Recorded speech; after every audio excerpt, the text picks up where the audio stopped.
অমিনান নাসি, এই আয়াতটা সূরা আল বাকারার 204 থেকে 207 নম্বর একটা আলোচনা আল্লাহ নিজেই পেশ করেছেন ওই নেতাদের ব্যাপারে, যারা নাকি ইসলামের নেতা নন, কোরআনের নেতা নন, তাদের একটা চরিত্র আল্লাহ এই 3টা আয়াতে প্রকাশ করেছেন। জোরে বলুন সুবহানাল্লাহ।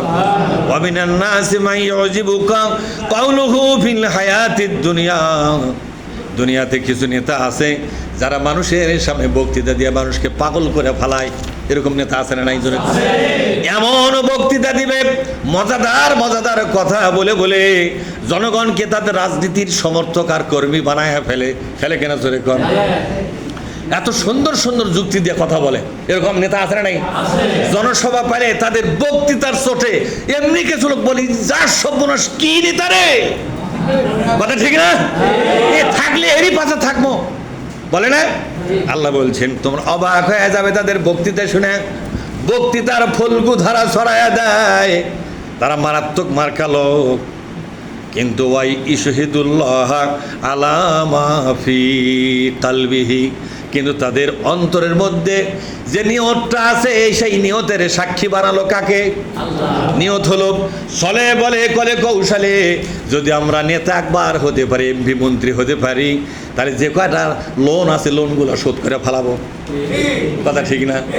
চাকরি দেওয়ার নামে 20 কোটি 20 লাখ 10 লাখ টাকা নিব, বদলির নামে টাকা, চাকরি দেওয়ার নামে টাকা, প্রজেক্ট বরাদ্দ দিয়ে সেখানে 50% নেব, ঠিক না? ঠিক এইভাবে কত শত শত প্রজেক্ট মিথ্যাভাবে লিখে দিয়া প্রজেক্টের নামে সরকারি টাকা লুটপাট করিয়া লোকটা আঙ্গুল খুলে কলা গাছ হবে।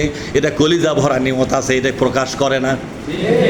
আল্লাহ বলছে যতই পেশাল পার জনসভার মধ্যে, জনসভার বক্তৃতা জনগণ জানল, আর তোমার কলিজার ভেতরকার নিয়তটা আমি আল্লাহ সাক্ষী হয়ে আছি। কথা ঠিক না? কি বদের বদরে, কি বদের হাড্ডি রে, কি শয়তানের শয়তান রে মনের মধ্যে। এই জন্য এক একটা মন্ত্রী বক্তৃতার সময় এক একটা ফেরেস্তার মতো মনে হয়। কথা ঠিক না? কিন্তু মন্ত্রী তো থাকাকালীন হাজার হাজার কোটি টাকার মালিক কেমনে হয়? অত টাকা বেতন নাকি ওর? না, অত টাকা বেতন নয়, হাজার হাজার কোটি টাকার মালিক হয়। দেশের ব্যাংকগুলো ভরে যায়, বিদেশের ব্যাংকগুলো ভরায়, বিদেশে যা বাড়ি বানায়। কথা ঠিক না? আল্লাহ তাআলা বলছেন অন্তরে নিয়ত ছিল বদগিরি, আমি আল্লাহ সাক্ষী হয়ে আছি। যত সুন্দর বক্তৃতা দাও, জনগণ ভুলে যেতে পারে, ভুলবে না কে? জনগণ তোমাকে চিনতে পারবে না, কিন্তু আমার কাছে তুমি ধরা পড়ে আসো, ঠিক না? ঠিক। কিন্তু বলেন তো, জামাত ইসলামের 2টা মন্ত্রী ছিল কিনা? জোরে কোন? 30টা এমপি ছিল। আজও পর্যন্ত কোনো এমপি কোনো মন্ত্রীর বিরুদ্ধে 1000 টাকার একটা দুর্নীতি বিশ্বের কোনো গোয়েন্দা সংস্থা খুঁজে বের করতে পারে নাই। এতে প্রমাণ হয় এদের অন্তরের ভিতরে পবিত্র নিয়ত ছিল কি ছিল না? এদের অন্তরের ভিতরে ছিল পবিত্র নিয়ত।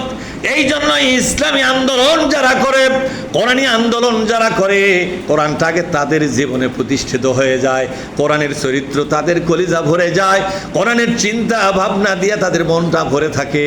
এরা যদি ক্ষমতাও পায়, ক্ষমতা পরিচালনা করে কার ভয়ে? সরকারি টাকা বিলি বন্টন করে কার ভয়ে? ইনসাফ করে কার ভয়ে? সুতরাং একটা ইনসাফপূর্ণ বাংলাদেশ তৈরি করার জন্য, একটা দুর্নীতিমুক্ত বাংলাদেশ তৈরি করার জন্য, একটি সন্ত্রাস মুক্ত, ঘুষ মুক্ত, ঘুষ বাণিজ্য মুক্ত একটা বাংলাদেশ বানাবার জন্য, একটি ভদ্র এবং সভ্যশালীন বাংলাদেশ বানাবার জন্য ইসলামী নেতা ছাড়া আর বিকল্প যেরকম আছে নাকি? নাই। আল্লাহ তাআলা বলছেন ওদের বক্তৃতার পাল্লা পড়লে হবে না। ওয়াহুয়া আলাদুল খিসাম, বক্তৃতার ময়দানে দেখা যায় আর চাইতে ভালো লোক আর নাই। মনে হয় ইসলামের দাওয়াত দিলেই ব্যান কবুল করবে, এরকম ভাব দেখায়। কথা ঠিক না?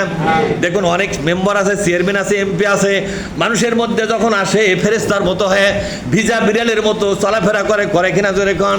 কিন্তু আমি পরীক্ষা করে দেখছি যে আল্লাহ এই কথা বলছে, একটু টেস্ট করো ওরা কোরআনের ব্যাপারে কিরকম বিষাক্ত।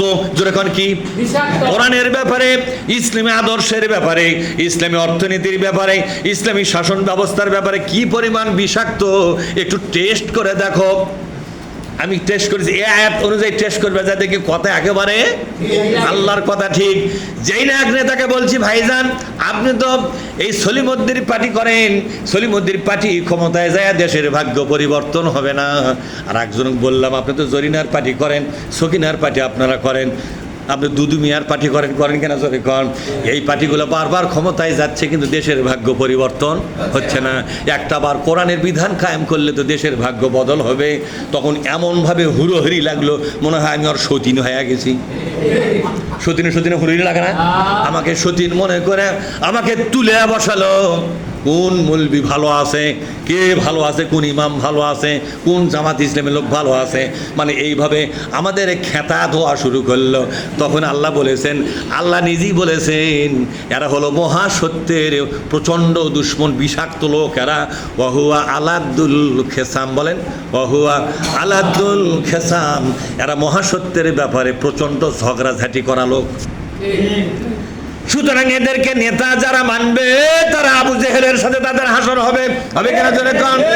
এই সমস্ত নেতাদের পেছনে যারা রাজনীতি করবে কিয়ামতের ময়দানে সাহাবাদের সাথে তাদের হাসর হবে না, নবীদের সাথে হাসর হবে না, নবীদের সাথে তাদেরই হাসর হবে যারা কোরআন প্রতিষ্ঠার আন্দোলন করে গেল। বলেন তো আপনারা কোরআন প্রতিষ্ঠার আন্দোলন করবেন? সবাই করবেন? আমি কি হাত তুলবা খুশি? আমি নিজের হাত তুলি যে আমার দায়িত্ব, আপনারা কে হাত তুললেন কম দেখে? ও আমাকে অনুসরণ করেছেন না? সত্য অনুসরণ করব। খারাপ লাগতেছে? খারাপ লাগে ছেড়ে দিই। যাক আলহামদুলিল্লাহ।